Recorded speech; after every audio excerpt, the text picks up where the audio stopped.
नमस्कार. आपल्याला सदिश आणि अदिश राशींबद्दल माहीत आहे. तर मग ही माहिती वापरून काही उदाहरणे सोडवण्याचा प्रयत्न करू. ही गणितं फक्त भौतिकशास्त्राच्या क्लासमध्ये नाही तर रोजच्या जीवनातही उपयोगी पडतात. कारण आपल्याला आपण किती लांब गेलोय, किती वेगाने जातोय किंवा एखाद्या ठिकाणी पोहोचायला किती वेळ लागेल हे समजून घ्यायचं असतं. तर आपल्यासमोर प्रश्न आहे, जर शंतनू त्याच्या कारने 1 तासात 5 किलोमीटर उत्तरेला प्रवास करतो तर त्याचा सरासरी वेग किती? या ठिकाणी हा वेग काढताना सर्वप्रथम आपण सदिश आणि अदिश राशींबद्दल थोडक्यात उजळणी करूया. आपल्याला सांगितलं आहे की शंतनूने 5 किलोमीटर उत्तरेला प्रवास केला. म्हणजेच आपल्याला इथे एक परिमाण दिलं आहे 5 किलोमीटर. ही त्याने 5 किलोमीटर केलेली हालचाल हे त्याचे अंतर आहे. पण सोबतच आपल्याला दिशा देखील दिलेली आहे, म्हणजेच तो 5 किलोमीटर उत्तरेला गेला. आपल्याला माहिती आहे अंतर ही अदिश राशी आहे. पण जर या अंतरासोबत आपण दिशेचा विचार केला तर ते विस्थापन होते, जी एक सदिश राशी आहे. यामुळं शंतनूचं विस्थापन 5 किलोमीटर उत्तरेला झालं असं आपण म्हणूयात. पुढे त्याने हा प्रवास 1 तासात पूर्ण केला तर त्याचा सरासरी वेग किती हे आपल्याला विचारलं आहे. सरासरी वेग काढण्याआधी थोडं वेगाबद्दल बोलूयात. वेग म्हणजे काय? वेगाच्या अनेक व्याख्या असू शकतात, पण वेग ही सदिश राशी आहे. म्हणजेच वेगाला परिमाण व दिशा हे दोन्ही असतात. आता मला सांगा, आपण सदिश आणि अदिश राशींमध्ये फरक कसा करतो? तर बघा, एखादी राशी सदिश राशी आहे हे दर्शवण्यासाठी आपण त्यावर बाण काढतो. हे असं का केलं जातं? कारण सदिश राशी म्हणजे तिला परिमाण व दिशा दोन्ही असतात. पण लक्षात घ्या, हा बाण आपण काढतो तो कोणती दिशा दर्शवत नाही, तो फक्त एवढंच सांगतो की ही एक सदिश राशी आहे. मग वेगाची व्याख्या काय? तर एखाद्या वस्तूने एकक कालावधीत एकाच दिशेने कापलेल्या अंतरास वेग म्हणतात किंवा एकक कालावधीत होणाऱ्या विस्थापनाला वेग म्हणतात. मग इथे वेग म्हणजे विस्थापन भागिले वेळ, म्हणजेच वेग बरोबर S भागिले T. या ठिकाणी विस्थापन हे S या इंग्रजी अक्षराने दर्शवले जाते आणि विस्थापन ही सदिश राशी असल्याने Sच्या डोक्यावर बाण काढून दाखवले जाते. तुम्हाला प्रश्न पडला असेल, विस्थापनासाठी D का वापरत नाहीत? कारण विस्थापनाला इंग्लिशमध्ये डिस्प्लेसमेंट म्हणतात आणि D हा पहिला अक्षर असल्याने ते जास्त नैसर्गिक वाटेल, बरोबर ना? परंतु ते S अक्षराने दर्शवण्याचं कारण म्हणजे कॅल्क्युलस. जेव्हा आपण कॅल्क्युलस वापरतो तेव्हा Dचा उल्लेख डेरिव्हेटिव्ह ऑपरेटर म्हणून केला जातो. म्हणून गोंधळ टाळण्यासाठी विस्थापन हे S ने दर्शवले जाते. तुमच्याकडे याचं दुसरं चांगलं स्पष्टीकरण असेल तर नक्की मला कमेंट करून सांगा. मी ते जाणून घेऊन आणखी चांगल्या प्रकारे समजून सांगणारा व्हिडिओ नक्की बनवेन. तर मग वेग म्हणजे विस्थापन भागिले वेळ आणि वेळ आपण T या अक्षराने दाखवतो. जर मला अदिश राशीचा विचार करायचा झाला तर मी वेगाऐवजी चाल हा शब्द वापरेन. चाल म्हणजेच स्पीड. आता लक्षात घ्या, जर आपण ही दिशा गृहीत धरली तर ती सदिश राशीची मांडणी होते व त्याचा संबंध वेगाशी येतो. आणि जर आपण दिशा गृहीत धरली नाही तर ती अदिश राशीची मांडणी होते आणि त्याचा संबंध चालीशी येतो. मग चाल बरोबर पार केलेले अंतर भागिले वेळ, म्हणजेच D भागिले T. तर ही वेग व चाल यांची सूत्रे आहेत. यांना आपण त्यांच्या व्याख्या सुद्धा म्हणू शकतो, कारण त्यांच्यावरून आपल्याला त्यातील संबंध लक्षात येऊन जातो. तसेच एखादी व्यक्ती किती वेगाने जात आहे, तसेच ठराविक वेळात ती किती अंतर गेली हे आपण यावरून सांगू शकतो. जेव्हा आपण दिशा गृहीत धरतो तेव्हा आपल्याला वेग मिळतो, जेव्हा दिशा गृहीत धरत नाही तेव्हा आपल्याला चाल मिळते. तर हा फरक लक्षात ठेवा. चाल काढण्यासाठी एखादी व्यक्ती किती अंतर गेली फक्त हेच महत्त्वाचं असतं.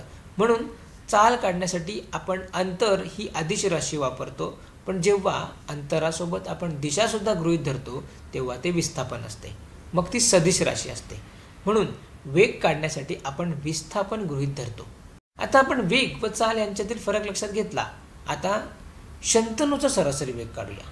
या ठिकाणी सरासरी हा शब्द महत्त्वाचा आहे, कारण हे शक्य आहे की संपूर्ण प्रवासादरम्यान त्याचा वेग हा बदलत राहिला असेल, पण समजण्यासाठी इथे तो वेग स्थिर होता असे आपण गृहीत धरूया.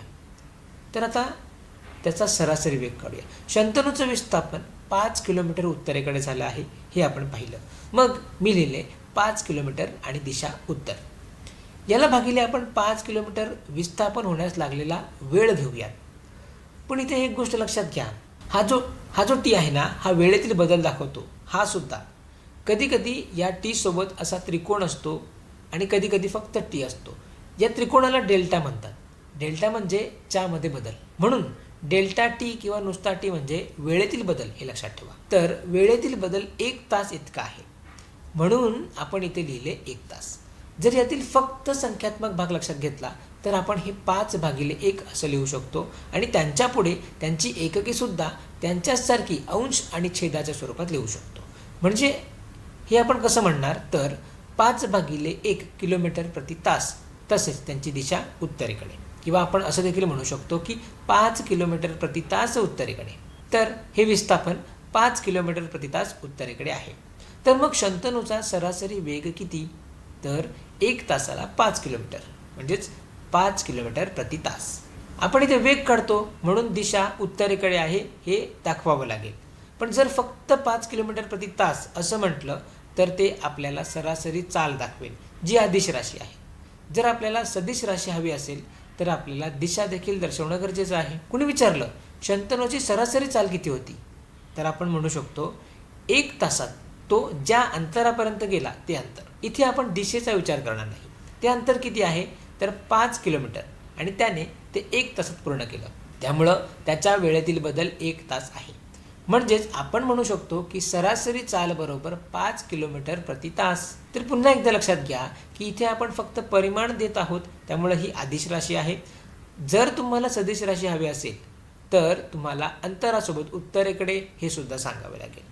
तर हा सरासरी वेग आणि सरासरी चाल यांच्यातील फरक सुद्धा आपण लक्षात घेतला आहे. आता तुम्ही म्हणत असाल ना, आधीच्या व्हिडिओमध्ये आपण मीटर प्रति सेकंदमध्ये चर्चा केली आणि मी इथे किलोमीटर प्रति तासबद्दल बोलत आहे.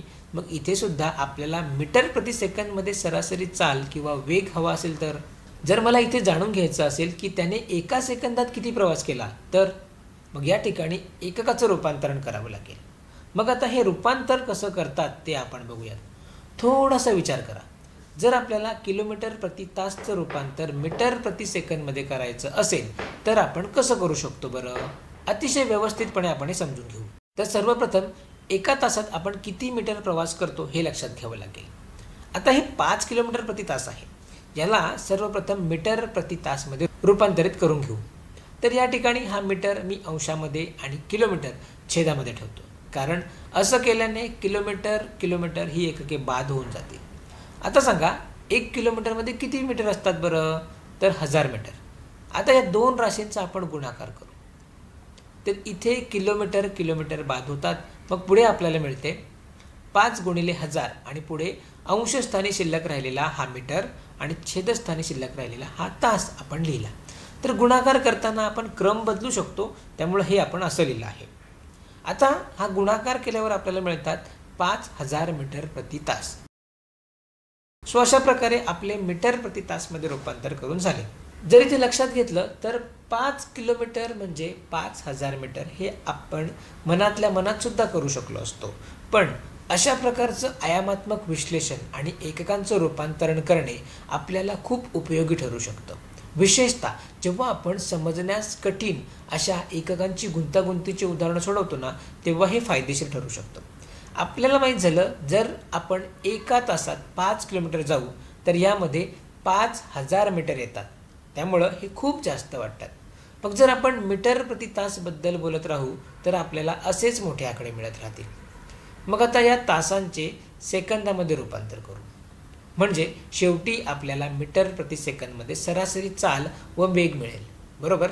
चला मग करूयात. जर एखादी व्यक्ती 1 तासात एक विशिष्ट अंतर पार करत असेल तर ती व्यक्ती 1 सेकंदात खूप कमी अंतर पार करेल. आता या 5000 मीटर प्रति तासमधून मीटर प्रति सेकंदमध्ये रूपांतर करताना आपल्याला अपेक्षित आहे की ही संख्या खूप कमी येईल. आपल्याला या ठिकाणी तास हा एकक बाद करायचा आहे. तर यासाठी तास अंशामध्ये ठेवला व सेकंद छेदामध्ये, म्हणजे या ठिकाणी तास ही एकके बाद होतील.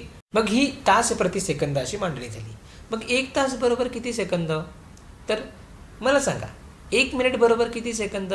तर 60. हे आपण असं लिहिलं. गुणिले त्याचप्रकारे 1 तास बरोबर किती मिनिटे?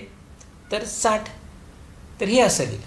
आता इथे हे मिनिट बाद होतात व 60 गुणिले 60 व अंशामध्ये सेकंद तर छेदामध्ये तास. हे झालं 3600 सेकंद प्रति तास. जर याचा आपण व्यस्त घेतला तर आपल्याला मिळते 1/3600 तास प्रति सेकंद. म्हणजेच आपण सांगू शकतो की 1 तास बरोबर 3600 सेकंद. ते मी इथे लिहिले. आता यांचा गुणाकार करूया. या ठिकाणी हा तास आणि हा तास बाद होतो. त्यानंतर इथे आपल्याला 5000/3600 आणि अंशस्थानी मीटर व छेदस्थानी सेकंद शिल्लक राहतो. म्हणजेच 5000/3600 मीटर प्रति सेकंद. आता हा भागाकार केला. इथे 00 घालवले तर 50/36 उरतात.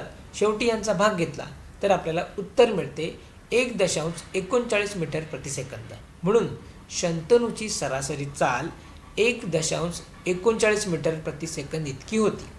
आणि जर आपल्याला सरासरी वेग सांगायचा असेल तर शंतनूचा सरासरी वेग 1.39 मीटर प्रति सेकंद उत्तरेला असं आपण सांगू शकतो. तर यावरून आपल्याला काय आढळते की शंतनू त्याच्या कारने खूपच सावकाश जात होता. 5 किलोमीटर प्रति तास किंवा 1.39 मीटर प्रति सेकंद म्हणजे अगदीच सावकाशपणे तो जात होता, हे लक्षात घ्या.